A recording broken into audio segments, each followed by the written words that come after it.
And welcome back to Golf Center. A few weeks ago, Pete, we had a meeting of the Hilton Head Island PGA. We had one of our business meetings, and afterwards you were kind enough to do a special presentation on the importance of the eyes when it comes to putting in general. You know, when it comes to putting, we have a lot of different things we have to take into consideration. Number one, what kind of putter do we have? Do we have a long putter or a short putter? That's right. Is the putter properly fit for the person? Do they have a methodology which is helping to bring out the best in their stroke? A lot of different facets. But one of the things that often gets overlooked, or pretty much always does, is the role that the eyes play when it comes to putting. You want to go ahead and start to let's talk a little bit about that. Eyes are the cameras to the brain. So whatever the eyes see sends a message to the brain. The brain is then going to formulate that picture, and it's going to develop a plan for how the muscles are supposed to work, what muscles are supposed to fire in what order, when they're supposed to release, how much energy, and so forth. So if the eyes are not in the proper positioning, then the picture that it's giving the brain and ultimately the muscles is incorrect, even if it's slight. And then the ability for the golfer to make putts is Let's talk decreased. about the eyes positioning. When you say the eyes positioning, what are we referring to? Well, I found five. Okay. Obviously, most people that play golf are very familiar with Dave Pell's eyes directly over the ball. Always a very popular, probably one of the most popular methodologies when it comes to getting yourself set. I think most instructors have agreed that eyes over is optimal.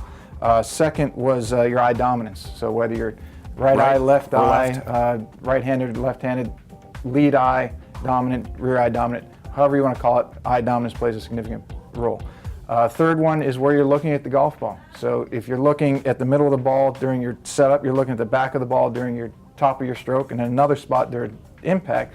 Now you just created three different targets. Which one does your brain hit? You know, you just confuse yourself. And even though it's only small increments, you're talking quarter of an inch, that plays a big role as you start. I've seen many a putt that a quarter of an inch would have been the difference between it going in or not. And you know, when you talk about looking at the middle of the ball, obviously we're looking down at the top of the ball. That's probably. Right. Back of the ball would be the very back right, and obviously the front of the ball. And you know, you bring up a great point about them looking at different things throughout the point of the stroke. What target are you looking at? Because if you have three different targets, you got effectively three different strokes.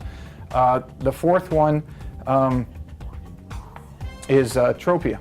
What tropia is, it's a displacement of the pupils on a horizontal line. So not everybody's pupils are perfectly level. So some left pupils lower, some right higher, and vice versa. Left could be higher, right could be lower. So when I see somebody walking around with this, are they leveling out their pupils? That's leveling them out? That's a real good point. But in fact, it's a great point because KJ Choi is a prime example. If everyone looks at KJ, when KJ's hitting any shot, his head tilts to the left, and that's because KJ has a tropia. So KJ is left pupil is either higher or his right one's lower, and he's adjusting his head position so that what his eyes see is actually a straight line. Brad Faxon would be an opposite, so Brad tilts his head. Yeah, he always has his kind of lean back a little bit to the right. Crenshaw would be another one whose right pupil is higher, or left one is lower, so he's got to adjust his head to make up for the tropia difference. So that the picture that their eyes are giving their brain is indeed that straight line. So this was the part that fascinated me the most about your discussion a few weeks ago was, you know, we've got tropia, let's say. How do we know, for starters, and how can we adjust and know we're adjusting correctly?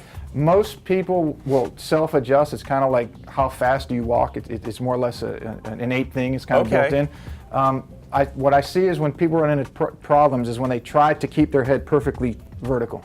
Okay, so if they don't allow that natural instinct to take over and let that head and those eyes adjust, that's when someone gets in trouble, whether they read it in a book or a magazine or someone just told them, hey, your head's crooked, literally and figuratively. Is this something a doctor can, an optometrist can tell somebody? Optometrists, they can tell somebody. It's a simple test. There's 4 tropias, but in putting, we're just concerned about hyper and hypotropia. Okay. And then the last one, plane has become a big word, quote unquote, used in the golf industry. The eye plane and the head plane have to coincide.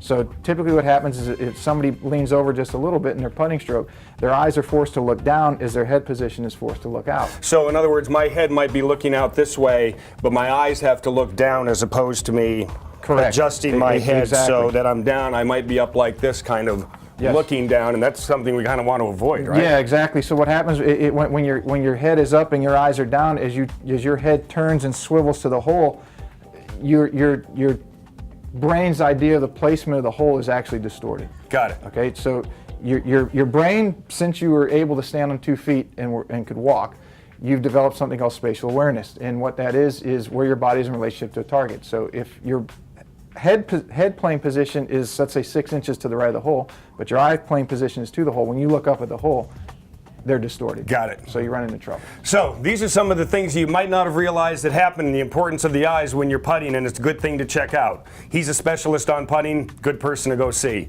Pete, thanks so much. Thank you. That's Chris. all the time we have for Golf Center this week. I'd like to thank PGA professional Pete Popovich for joining me. I'm PGA professional Chris Tremblay. We'll see you next time right here on Golf Center.